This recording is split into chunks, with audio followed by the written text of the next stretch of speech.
도희의 세상은 리본으로 가득했습니다. 사람들의 목소리가 각자 다른 색깔과 모양의 리본이 되어 공중에 흘러다녔기 때문입니다. 어떤 사람의 목소리는 하늘하늘한 분홍빛 리본이었고 어떤 사람의 목소리는 딱딱한 회색 리본이었습니다. 화가 난 목소리는 뾰족뾰족한 빨간 리본이 되어 날카롭게 흔들렸고 기쁜 목소리는 반짝이는 금빛 리본이 되어 춤을 추었습니다. 이야기를 계속하기 전에 구독과 좋아요 꾹 눌러주시고 매일 배달되는 사연 들어보세요. 알림 설정까지 해두시면 이야기가 올라오자마자 들으실 수 있답니다. 여러분들의 응원은 사연 제작에 정말 큰 힘이 됩니다. 엄마가 하늘나라로 떠난 건 1년 전이었습니다. 그날 이후 아빠의 목소리 리본은 반짝이던 남색에서 흐린 회색으로 변했고 도희는 말수가 줄어들었습니다. 학교에서는 그저 조용한 아이로 알려졌지만 사실 도희는 끊임없이 사람들의 목소리 리본을 관찰하고 있었습니다. 리코더 소리만이 유일한 위안이었습니다. 방과 후 음악실에서 불어내는 리코더 소리는 투명한 하늘색 리본이 되어 도희의 마음을 덮어주었습니다.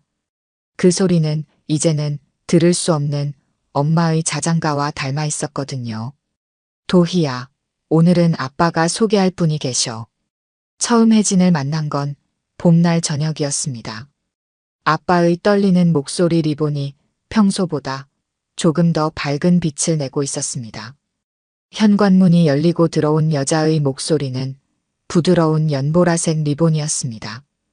따뜻하고 달콤한 카스텔라 같은 목소리였지만 도희의 마음은 순간 얼어붙었습니다. 안녕, 도희야. 난 혜진이야. 도희는 그날 밤 이불 속에서 울었습니다. 아빠가 엄마를 잊으려 한다는 생각에 가슴이 아팠습니다. 더구나 혜진이 학교 급식실 영양사라는 사실을 알게 된 후로는 학교 생활도 불편해졌습니다. 도희야, 오늘 메뉴는 내가 좋아하는 김치찌개야. 매일 아침 급식실에서 마주치는 혜진의 연보라색 리본은 도희를 향해 다정히 흔들렸습니다. 때로는 도시락도 싸주었고 간식도 건네주려 했습니다. 하지만 도희는 그때마다 고개를 돌렸습니다. 혜진 선생님이 도희 많이 챙겨주시네. 너무 좋겠다, 도희야. 친구들의 목소리 리본이 도희의 주변을 맴돌았습니다. 모두가 혜진의 다정함을 좋아했습니다. 심지어 까다로운 민수도 혜진이 주는 간식은 받아먹었습니다. 자폐 스펙트럼이 있는 민수는 말은 하지 않았지만 가끔 부르는 휘파람 소리가 은색 물방울 같은 작은 리본이 되어 반짝였습니다. 우리 도희 많이 힘들지? 혜진은 포기하지 않았습니다. 어느 날은 도희가 좋아하는 리코더 연주회 티켓을 건네주었고 또 어느 날은 도희 엄마의 이야기를 진지하게 들어주겠다고 했습니다. 하지만 도희는 그때마다 뒤돌아 도망쳤습니다. 도희야, 혜진 선생님이 우리 가족이 되어주신대. 아빠가 조심스럽게 말을 꺼낸 날 도희는 방문을 쾅 닫아버렸습니다. 방 안에 웅웅 울리는 아빠의 목소리 리본이 점점 더 밝아지는 걸 보는 게 싫었습니다. 엄마의 목소리는 이제 기억조차 희미해지는데 왜 다른 사람의 목소리로 채우려 하는 걸까요? 그렇게 한 달이 지났습니다. 혜진은 이제 주말마다 집에 와서 요리를 했습니다. 구수한 된장찌개 냄새가 집안에 가득했지만 도희는 방에서 나오지 않았습니다. 대신 리코더를 불었습니다. 투명한 하늘색 리본이 방 안을 가득 채우면 마치 엄마가 옆에 있는 것 같았으니까요. 도희야, 이제 그만 나와서 밥 먹자. 평소와 다른 점을 발견한 건 그날 저녁이었습니다. 혜진의 연보라색 리본이 이상하게 떨리고 있었습니다. 마치 바람에 흔들리는 낙엽처럼 불안정해 보였고 중간중간 희미하게 사라졌다, 나타났다 했습니다. 도희는 처음 보는 광경에 놀라 리코더를 떨어뜨렸습니다. 딸그락 소리와 함께 도희의 마음에도 작은 균열이 생겼습니다. 문득 엄마의 마지막 목소리가 떠올랐습니다. 그때도 이렇게 목소리가 희미해졌었는데 도희는 그날 밤 잠들지 못했습니다. 혜진의 목소리 리본이 흔들리던 모습이 자꾸만 떠올랐기 때문입니다. 마지막으로 엄마를 병원에서 만났던 날, 엄마의 분홍빛 리본도 그렇게 희미해지다가 사라졌었습니다. 다음 날 아침, 도희는 평소보다 일찍 학교에 도착했습니다. 급식실 앞에서 서성이다 안을 들여다보니 혜진이 혼자 주방에 서 있었습니다. 무언가 중얼거리는 것 같았지만 목소리가 나오지 않았고 리본도 보이지 않았습니다. 대신 기침 소리만 낼 때마다 잿빛 연기 같은 것이 흘러나왔습니다. 선생님, 괜찮으세요? 처음으로 도희가 먼저 말을 걸었습니다. 혜진은 놀란 듯 돌아보았고 그제야 희미한 연보라색 리본이 나타났습니다. 도희구나.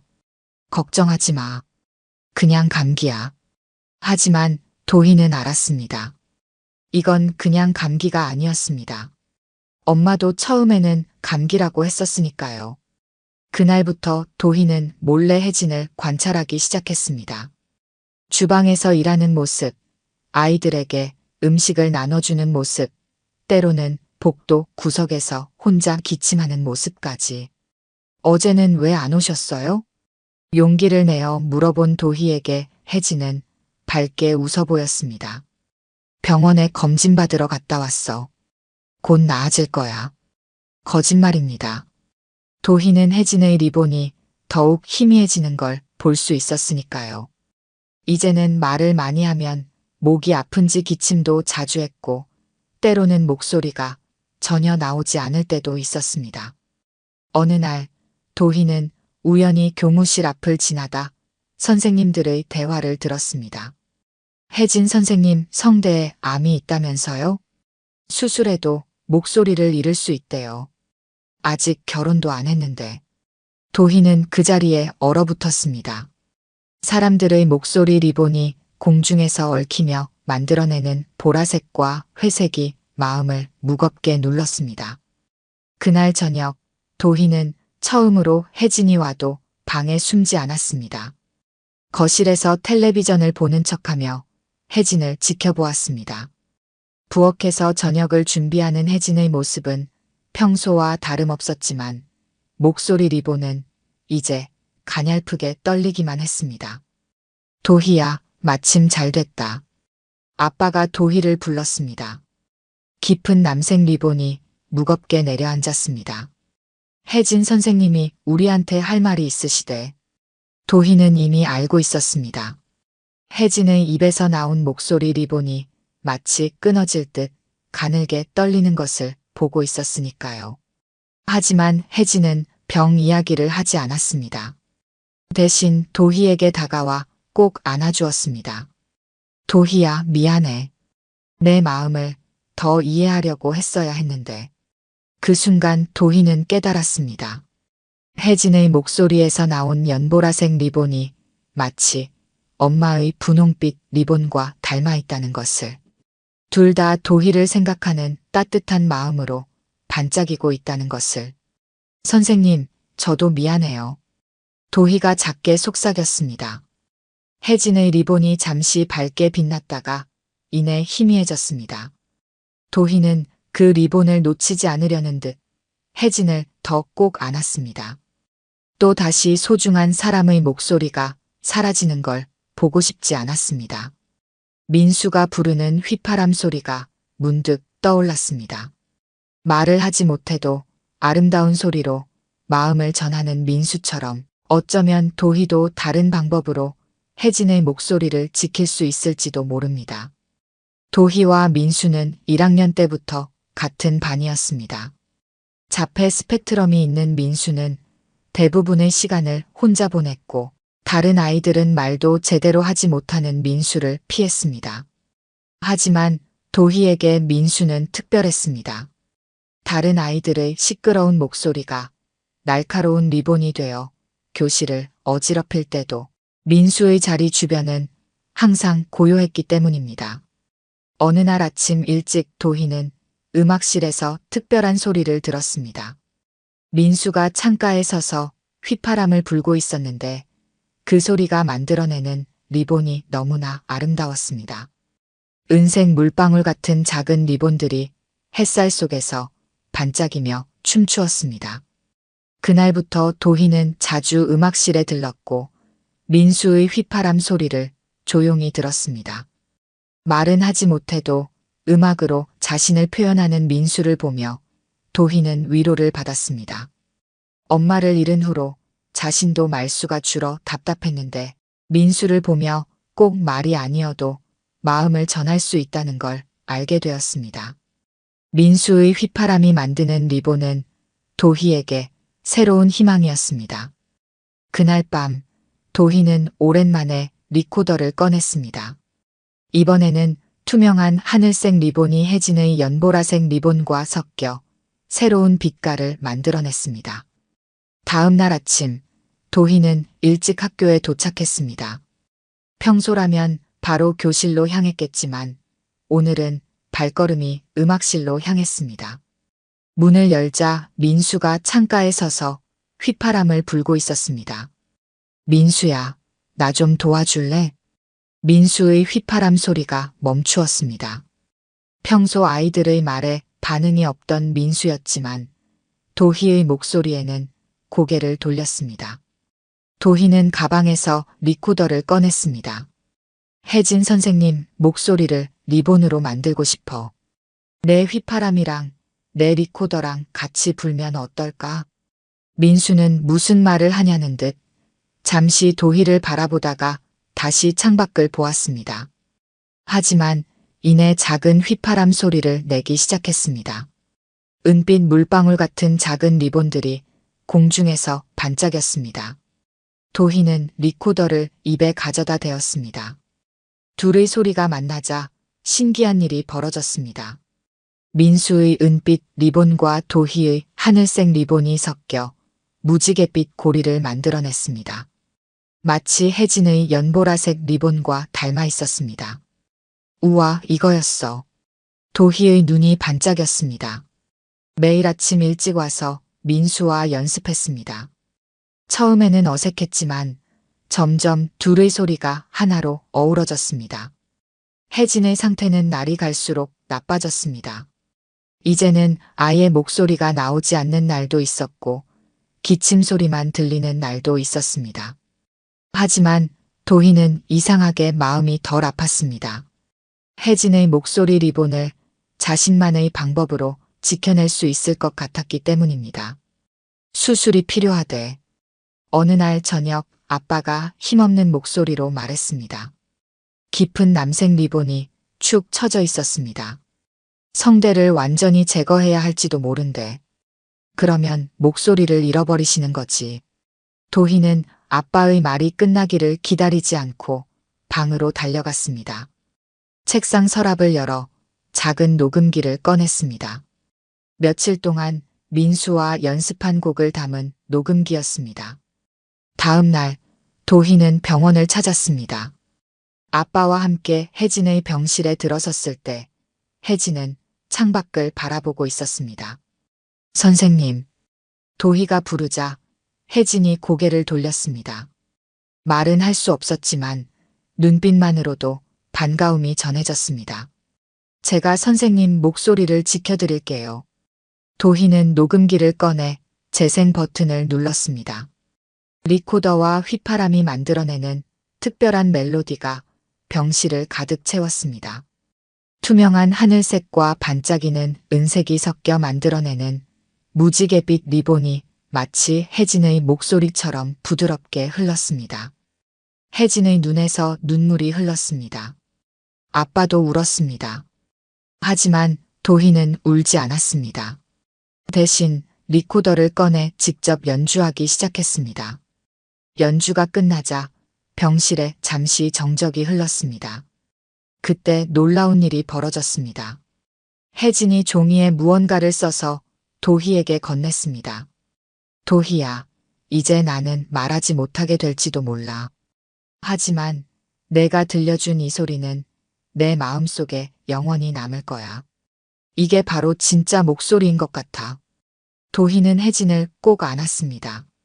비록 목소리는 들리지 않았지만 마음에서 울리는 연보라색 리본은 그 어느 때보다 선명했습니다. 수술 당일 도희는 학교에 가지 않았습니다. 수술실 앞 의자에 앉아 아빠의 손을 꼭 잡고 있었습니다. 수술실의 빨간 등이 켜진 지 벌써 4시간째였습니다. 아빠의 남색 리본이 불안하게 떨리고 있었고 도희의 마음도 복잡했습니다. 도희야. 익숙한 목소리에 고개를 돌리자 민수가 서 있었습니다. 학교 수업이 끝난 시간이었습니다. 민수의 손에는 작은 꽃다발이 들려 있었습니다. 평소 말 한마디 하지 않던 민수가 도희 앞에서 입을 열었습니다. 선생님, 건강하게 나오실 거야. 짧은 한마디였지만 그 목소리에서 나온 리본은 민수의 휘파람처럼 맑고 영롱했습니다. 도희는 눈물이 났습니다. 민수는 도희 옆자리에 조용히 앉았고 둘은 말없이 수술실 문을 바라보았습니다. 마침내 수술이 끝났습니다. 의사 선생님은 수술은 성공적이었지만 혜진의 성대는 완전히 제거해야 했다고 말했습니다. 이제 혜진은 영원히 말을 할 수 없게 되었습니다. 병실에서 만난 혜진은 생각보다 평온해 보였습니다. 메모장에 글씨를 써서 보여주었습니다. 이제 말은 못하지만 마음으로 이야기할 수 있어. 도희는 고개를 끄덕였습니다. 이상한 일이었습니다. 혜진의 목소리는 사라졌지만 도희의 눈에는 여전히 연보라색 리본이 보였기 때문입니다. 그것은 이제 소리가 아닌 순수한 마음에서 나오는 빛이었습니다. 혜진은 학교를 그만둬야 했습니다. 하지만 도희와 민수는 매일 아침 일찍 학교에 와서 연습을 계속했습니다. 이제는 다른 아이들도 하나둘 그들의 연주에 관심을 보였습니다. 우리도 같이 해도 될까? 처음에는 피아노를 치는 유진이가 합류했고 그 다음에는 기타를 가진 수호가 들어왔습니다. 아이들의 악기 소리가 만들어내는 리본들이 교실을 가득 채웠습니다. 마치 혜진의 목소리를 기억하고 있는 것처럼 모든 리본이 은은한 연보라색을 띠고 있었습니다. 이거 정말 멋진데? 음악 선생님이 우연히 이들의 연주를 듣고는 제안을 했습니다. 학교 축제에서 공연을 해보는 게 어떻겠냐고. 아이들은 기뻐했고 도희는 특별한 생각이 떠올랐습니다. 우리가 만든 곡의 제목은 목소리를 선물하는 리본이에요. 도희가 발표회장 앞에서 말했습니다. 객석에는 혜진도 앉아 있었습니다. 이건 말하지 못하는 모든 분들을 위한 노래예요. 말로 하지 않아도 마음으로 전할 수 있는 이야기가 있다는 걸 보여주고 싶었어요. 연주가 시작되었습니다. 리코더, 휘파람, 피아노, 기타가 어우러진 멜로디는 마치 1000개의 리본이 춤추는 것 같았습니다. 도희의 눈에는 객석의 모든 사람들 위로 반짝이는 리본들이 날아다니는 것이 보였습니다. 공연이 끝나고 가장 크게 박수를 친 사람은 혜진이었습니다. 박수 소리에서도 연보라색 리본이 피어올랐습니다. 혜진은 메모장을 들어 크게 보여주었습니다. 우리 모두의 마음이 만든 가장 아름다운 목소리구나. 그날 밤 도희는 일기장에 특별한 계획을 적었습니다. 말하지 못하는 사람들을 위한 리본 음악단을 만들겠다고. 그리고 첫 번째 단원으로 민수의 이름을 써넣었습니다.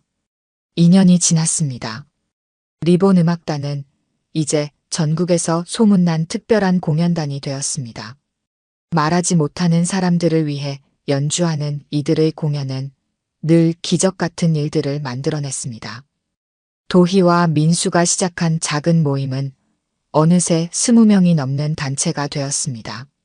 말하지 못하는 아이들, 청각장애가 있는 아이들, 자폐 스펙트럼이 있는 아이들이 모여 각자의 방식으로 음악을 만들었습니다. 피아노를 치는 유진이와 기타를 치는 수호는 이제 리본 음악단의 든든한 기둥이 되었습니다. 도희야, 다음 공연은 어디서 하니? 학교 복도에서 만난 교장 선생님이 물었습니다. 도희는 이제 초등학교 6학년이 되어 있었습니다. 다음 주에 서울 어린이 병원에서 해요. 성대 수술을 받은 아이들을 위한 특별 공연이에요. 도희의 대답에 교장 선생님의 목소리 리본이 따뜻하게 빛났습니다. 학교는 리본 음악단의 가장 큰 후원자였습니다. 음악실은 방과 후에 늘 그들의 연습실이 되어 주었고 악기도 지원받았습니다. 집으로 돌아가는 길, 도희는 늘 그랬듯 혜진의 작은 카페에 들렀습니다. 수술 후 학교를 그만둔 혜진은 리본 카페라는 특별한 공간을 열었습니다. 말하지 못하는 사람들이 마음 편히 쉴 수 있는 곳이었습니다. 벽에는 리본 음악단의 공연 사진들이 가득했고 테이블마다 작은 종과 메모장이 놓여 있었습니다. 혜진은 도희를 보자 환하게 웃었습니다. 목소리는 없었지만 도희의 눈에는 여전히 선명한 연보라색 리본이 보였습니다.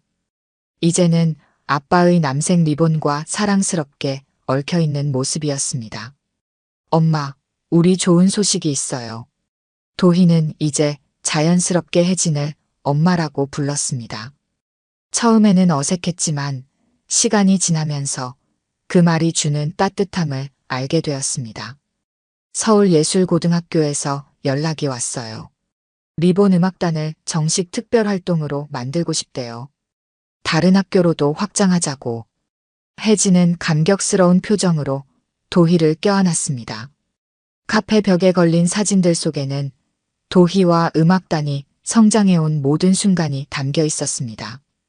처음 병원에서 연주하던 날, 전국장애인 음악대회에서 대상을 받던 날, 텔레비전에 처음 나오던 날, 그리고 어제는 민수가 처음으로 길게 말을 했어요. 무려 3문장이나요. 도희의 말에 혜진의 눈이 커졌습니다. 메모장을 들어 빠르게 적었습니다. 정말? 뭐라고 했어? 자기가 작곡한 곡을 설명했어요. 무대에서 처음으로 자기 목소리로 소개하고 싶대요. 혜진이 다시 적었습니다. 도희 덕분이야. 내가 모두의 목소리가 되어 주었으니까. 도희는 고개를 저었습니다. 아니에요. 엄마가 저에게 가르쳐 주셨잖아요. 목소리가 없어도 마음을 전할 수 있다는 걸요. 카페 창밖으로 태양이 비치자 실내는 온통 황금빛 리본으로 가득 찼습니다. 도희는 문득 하늘을 올려다보았습니다. 저 하늘 어딘가에서 돌아가신 엄마도 자신들을 보고 계실 것 같았습니다. 다음 날 아침, 도희는 일찍 학교에 도착했습니다. 음악실에는 이미 민수가 와서 기다리고 있었습니다. 창가에 서서 새로 작곡한 곡의 악보를 보고 있었습니다. 민수야, 우리 꿈이 뭐였더라? 민수가 처음으로 또렷한 목소리로 대답했습니다. 모든 사람의 마음속 리본을 연주하는 거요. 도희는 미소 지었습니다. 이제 그들의 음악은 더 많은 사람들의 마음속에 리본을 피워낼 것입니다. 말하지 못해도, 들리지 않아도, 표현하기 어려워도 모든 마음에는 각자의 리본이 있다는 것을 보여주는 특별한 리본들이 계속해서 피어날 것입니다. 리코더를 든 도희와 입을 여는 민수, 그들 주위로 수많은 빛나는 리본이 춤추기 시작했습니다. 오늘 들려드린 이야기가 여러분의 마음에 작은 울림이 되었기를 바랍니다. 아까 깜빡하신 분들이 계셨다면 좋아요와 구독 부탁드려요. 다음 사연을 들려드리는데 큰 힘이 된답니다. 그리고 여러분의 이야기도 댓글로 들려주세요. 다음 이야기 때 또 뵙겠습니다. 서울의 겨울은 유독 차갑고 고요했습니다. 하늘에는 잿빛 구름이 잔뜩 드리워져 있었고 바람은 가로수를 흔들며 쓸쓸하게 지나갔습니다. 한유진은 오랜만에 남편의 작업실 문을 열었습니다. 이 작업실은 서울에서 약간 떨어진 조용한 교회에 위치해 있었습니다.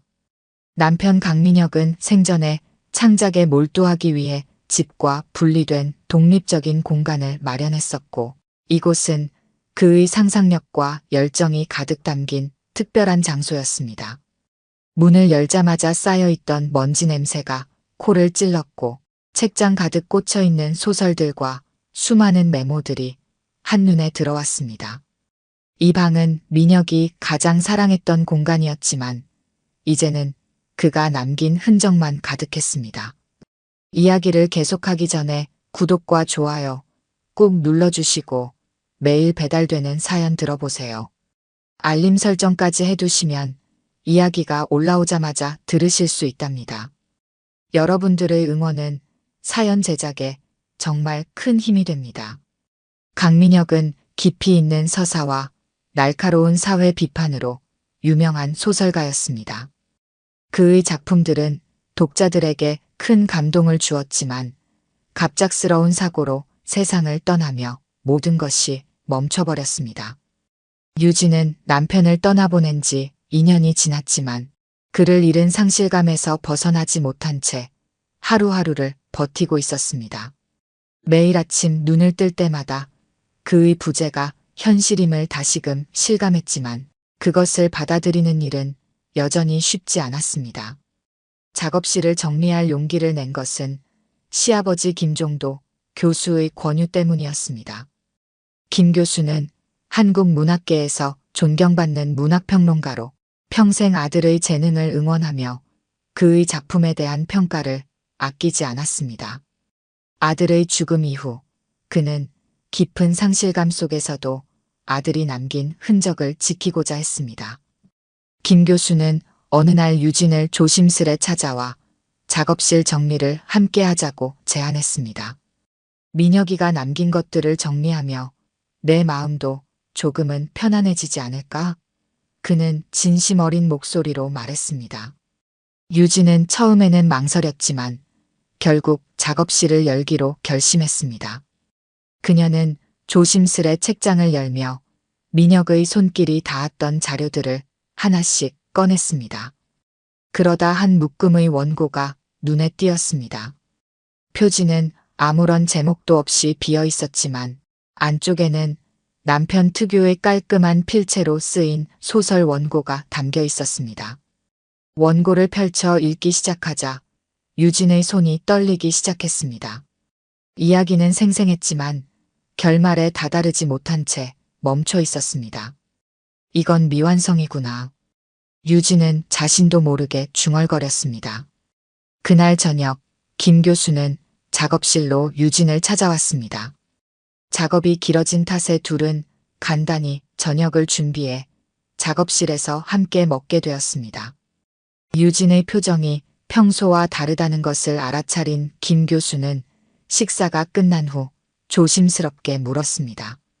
유진아, 오늘 무슨 일 있었니? 유진은 잠시 망설이다가 발견한 원고에 대해 이야기를 꺼냈습니다. 김 교수는 그녀의 말을 들으며 잠시 책상 위를 응시했습니다. 그의 표정에는 슬픔과 동시에 책임감이 엿보였고 손끝은 가볍게 떨리고 있었습니다. 이내 고개를 들어 그녀를 바라본 그의 눈빛은 흔들리면서도 단호했습니다.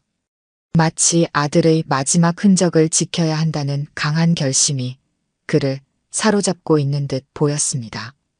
그 원고가 있다면 민혁이가 세상에 남기고 싶었던 마지막 메시지일지도 모르겠구나. 유진아, 내가 그걸 완성해 보는 건 어떻겠니? 유진은 그 말에 크게 놀랐습니다. 제가요? 제가 무슨 자격으로? 김 교수는 고개를 저으며 따뜻한 미소를 지었습니다. 너는 민혁이의 가장 가까운 동료였잖니. 누구보다 그의 생각을 잘 이해할 수 있는 사람은 너라고 생각해. 나도 도울 테니 우리 함께 해보자. 유진은 한동안 침묵했습니다. 남편의 소설을 완성한다는 것은 너무나도 큰 부담처럼 느껴졌습니다. 그러나 김 교수의 진심 어린 말과 남편의 유산을 지키고 싶다는 자신의 간절함이 유진의 마음을 움직였습니다. 그날 밤 유진은 원고를 품에 안고 작업실에서 조용히 눈물을 흘렸습니다. 미녀가, 내가 너의 이야기를 세상에 전할게.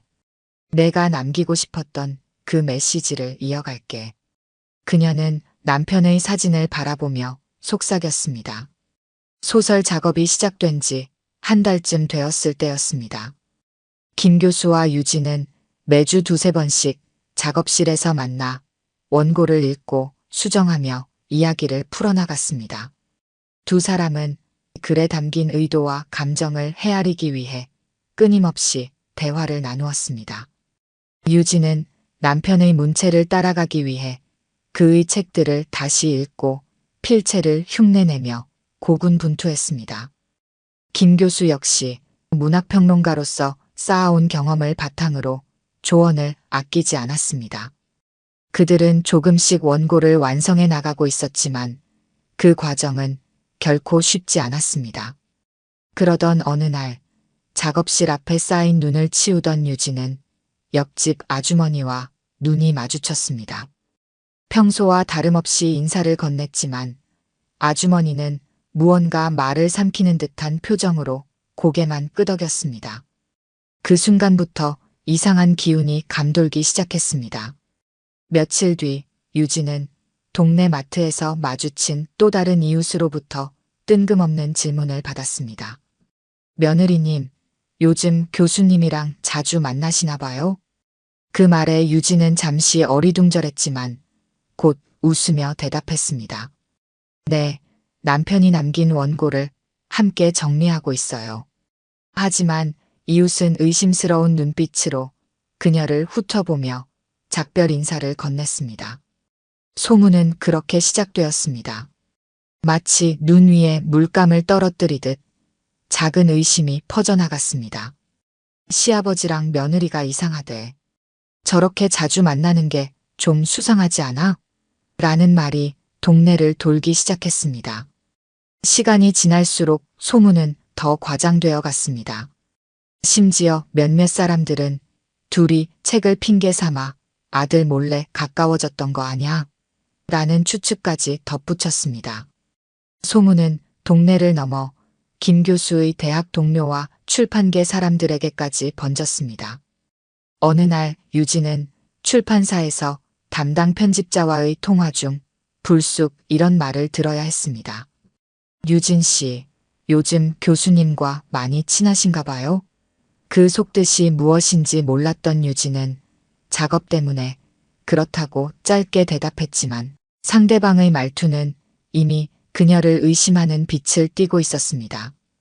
그날 밤 유진은 김 교수에게 조심스럽게 입을 열었습니다. 아버님, 요즘 이상한 소문이 도는 것 같아요. 저희가 원고 작업을 위해 만나고 있다는 걸 알면서도 사람들이 다른 쪽으로 오해를 하는 것 같아요. 그녀의 목소리에는 억누른 슬픔과 분노가 섞여 있었습니다. 김 교수는 깊게 한숨을 내쉬며 고개를 끄덕였습니다. 내가 그럴 줄 알았다. 사람들은 언제나 본질보다 겉모습에 더 신경을 쓰지. 하지만 우리가 하는 일은 민혁이를 위한 거야. 그러니 흔들리지 말자. 그러나 유진의 마음은 점점 무거워졌습니다. 그녀는 남편의 원고를 완성하고 싶다는 마음과 소문 속에서 살아가야 한다는 부담감 사이에서 갈피를 잡지 못했습니다. 유진은 점점 더 고립되는 듯한 느낌을 받았습니다. 동네에서도 출판사에서도 심지어 이전에 가까웠던 친구들조차 그녀와 거리를 두기 시작했습니다.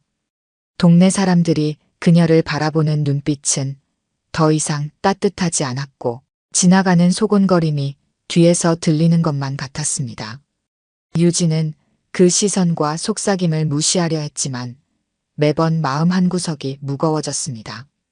김 교수 역시 이런 상황이 그녀에게 얼마나 큰 상처가 되는지 알고 있었지만 그의 위로는 한계가 있었습니다. 그는 책상에 앉아 고요히 생각을 정리하며 자신이 무엇을 할 수 있을지 고민했습니다.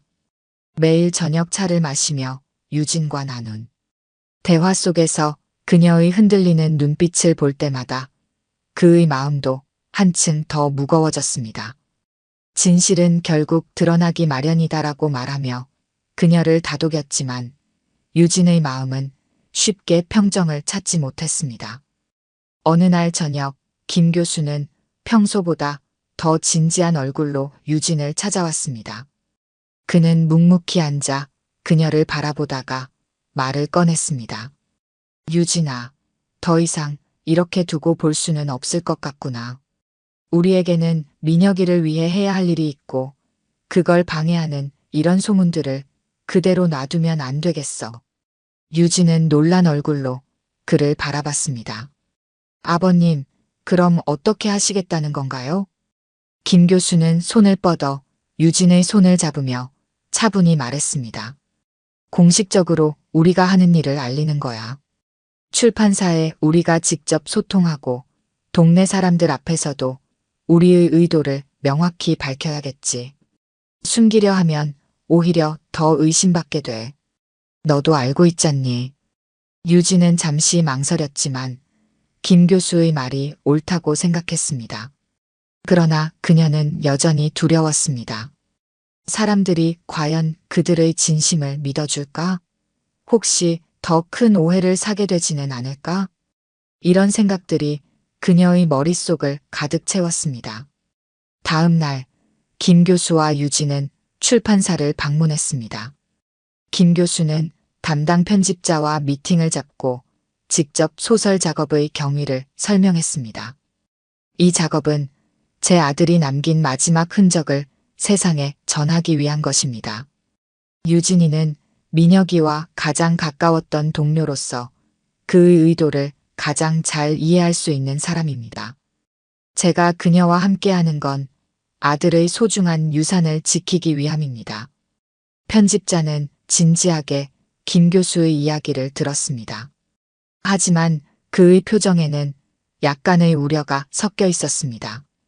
교수님, 말씀하신 의도는 충분히 이해했습니다.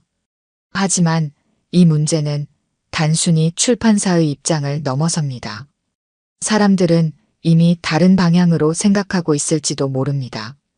이런 오해를 풀기 위해서는 보다 구체적인 접근이 필요합니다. 대중과 직접 소통할 준비가 되어 있으신가요? 김 교수는 단호히 대답했습니다. 그럴 각오가 되어 있습니다. 진실을 알리는 게 우리의 의무라고 생각합니다. 출판사 측에서 긍정적인 반응을 보이며 협조를 약속했지만 유진은 여전히 불안했습니다. 그녀는 그날 밤 혼자 작업실에 앉아 남편의 사진을 바라보며 속삭였습니다.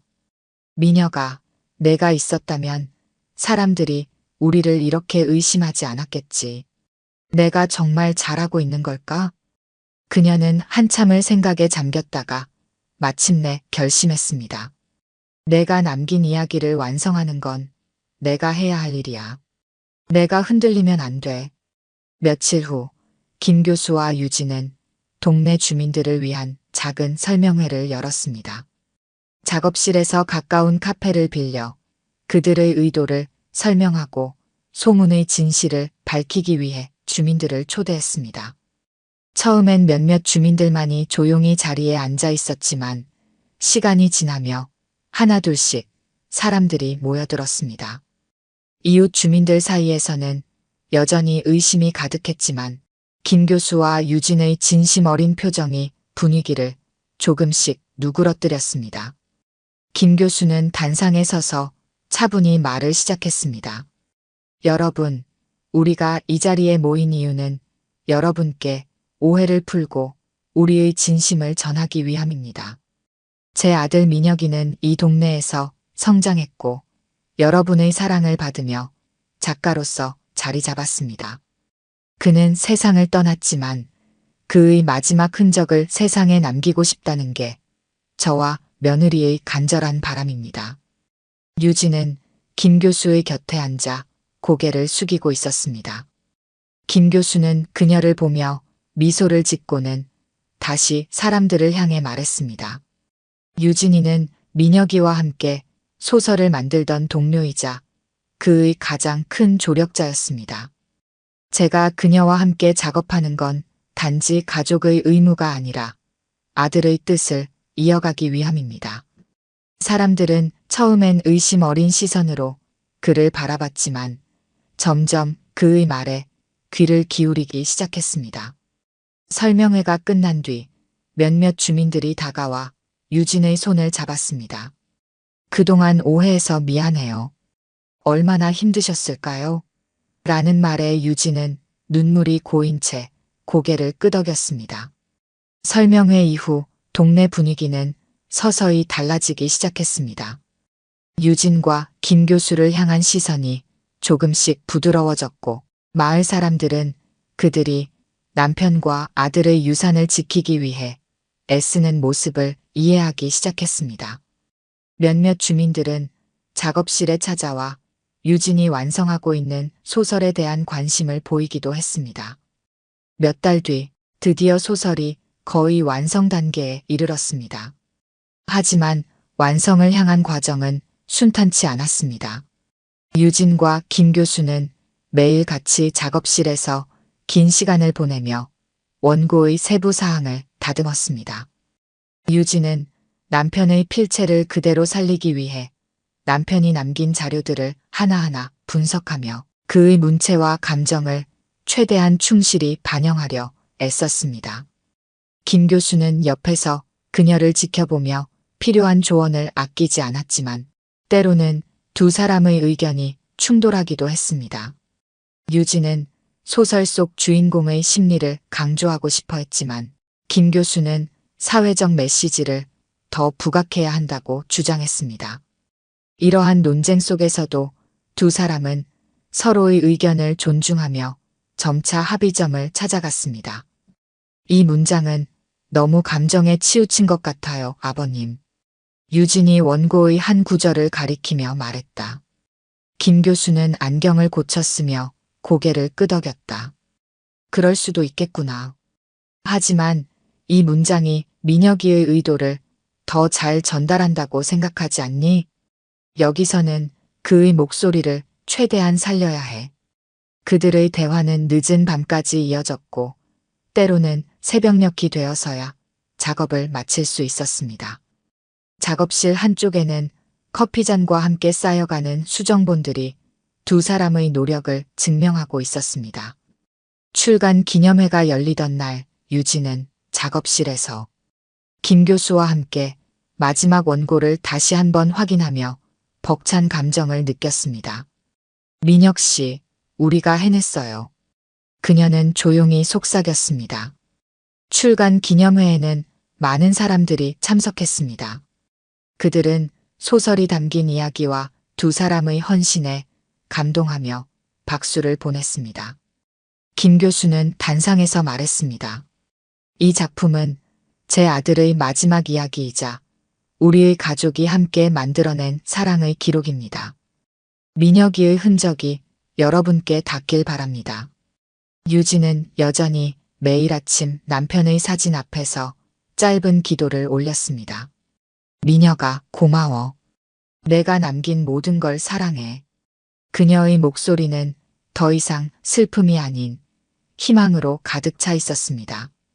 출간된 소설은 많은 이들의 마음을 사로잡았습니다. 깊은 서사와 감정의 여운을 담은 이 작품은 단순히 작가 강민혁의 유작으로 그치지 않고 그의 가족과 동료들의 노력과 헌신이 담긴 특별한 작품으로 평가받았습니다. 소설은 독자들 사이에서 입소문을 타며 사랑받았고 마침내 영화 제작자들의 관심까지 끌게 되었습니다. 영화화가 결정된 날, 김 교수와 유진은 제작 발표회에 초대되었습니다. 감독과 배우들은 따뜻한 인사를 건네며 강민혁의 이야기가 더 많은 사람들에게 전해질 것이라고 말했습니다. 김 교수와 유진은 서로를 바라보며 조용히 미소 지었습니다. 그들의 마음속에는 민혁과 함께하는 듯한 온기가 가득했습니다. 영화 제작이 한창 진행 중일 때 유진은 이번 경험을 바탕으로 자신의 첫 소설을 써내려갔습니다. 그녀의 첫 작품은 부드럽고 따뜻한 문체로 사람들의 마음을 울리며 독자들에게 사랑받았습니다. 유진은 점차 작가로서의 자신감을 되찾아가며 새로운 이야기를 써내려가기 시작했습니다. 김 교수 역시 큰 변화를 맞이했습니다. 그는 민혁의 소설 출간과 영화화를 통해 새로운 활력을 얻었고 출판 기념회에서 우연히 만난 인문학 교수와의 인연으로 늦게나마 마음을 나눌 동반자를 찾았습니다. 두 사람은 서로의 외로움을 달래며 함께 남은 생을 살아가기로 결심했고 김 교수의 얼굴에는 오랜만에 평온한 미소가 떠올랐습니다. 우여곡절 끝에 영화가 개봉되던 날, 김 교수와 유진은 극장에서 나란히 앉아 스크린에 펼쳐지는 민혁의 이야기를 감상했습니다. 스크린 속 장면들은 글로만 존재하던 민혁의 세계를 생생하게 펼쳐 보였습니다. 엔딩 크레딧이 올라갈 때 관객들은 뜨거운 박수로 작품을 축하했습니다. 유진은 눈가에 맺힌 눈물을 닦으며 김 교수에게 속삭였습니다. 아버님, 민혁 씨도 분명 이 자리를 보고 있을 거예요. 우리가 함께 해낸 걸 자랑스러워하고 있을 겁니다. 김 교수는 고개를 끄덕이며 하늘을 바라보았습니다. 그의 목소리는 깊은 감정으로 울렸습니다. 그럼 민혁이는 항상 우리와 함께 있단다. 그가 남긴 건 단지 글이 아니라 우리 삶을 변화시키는 사랑과 용기였으니까. 영화가 개봉된 후 삶은 새로운 방향으로 나아갔습니다. 유진은 작가로서의 역량을 한층 더 발전시켜 나갔습니다. 그녀는 첫 번째 소설 이후에도 작품 활동을 꾸준히 이어가며 새로운 세대의 독자들에게 희망과 감동을 전했습니다. 김 교수는 한 발 물러서서 유진을 지켜보며 한 사람의 펜으로 진심 어린 응원을 보냈습니다. 또한 그는 민혁의 작품을 세상에 알리는데 만족하지 않고 자신의 학문적 경력을 정리하며 후배들을 양성하는데 열정을 쏟았습니다. 몇 달 뒤 유진과 김 교수는 다시 한번 스크린 앞에 섰습니다. 이번에는 강민혁의 소설을 기반으로 한 영화가 국제 영화제에서 수상 소식을 알리며 세계적으로 주목받는 순간이었습니다. 무대에 오른 감독은 작품의 원작자인 강민혁과 그의 가족들에게 감사를 표하며 눈시울을 붉혔습니다. 그날 밤 유진은 집으로 돌아와 작업실에서 남편의 사진을 바라보며 조용히 속삭였습니다. 민혁 씨, 당신의 이야기가 이렇게 멀리까지 왔어요. 우리 모두가 당신을 잊지 않고 사랑하고 있어요. 그녀는 남편의 책상 위에 놓인 마지막 원고를 쓰다듬으며 미소를 지었습니다. 김 교수 역시 자신의 서재에서 고요히 생각에 잠겼습니다. 책장 가득 꽂힌 아들의 소설들 사이에서 그는 새로운 세대를 위해 할 수 있는 일을 떠올렸습니다. 그는 아들과 며느리가 남긴 가치를 이어가기 위해 문학 강연과 사회 활동을 확대하며 인생의 후반부를 더욱 풍요롭게 채워나갔습니다. 강민혁이 떠난 뒤의 고난과 오해는 이제 희미한 추억이 되었고 그의 유산은 가족과 세상에 밝은 빛을 비추는 등불이 되었습니다. 그의 흔적은 단순히 과거의 이야기가 아니라 모두가 함께 만들어가는 미래의 희망이었습니다. 민혁의 삶과 사랑은 여전히 살아 숨쉬며 그의 이야기를 읽고 듣는 모든 이들에게 따뜻한 영감을 전하고 있었습니다. 오늘 들려드린 이야기가 여러분의 마음에 작은 울림이 되었기를 바랍니다. 아까 깜빡하신 분들이 계셨다면 좋아요와 구독 부탁드려요. 다음 사연을 들려드리는데 큰 힘이 된답니다. 그리고 여러분의 이야기도 댓글로 들려주세요. 다음 이야기 때 또 뵙겠습니다.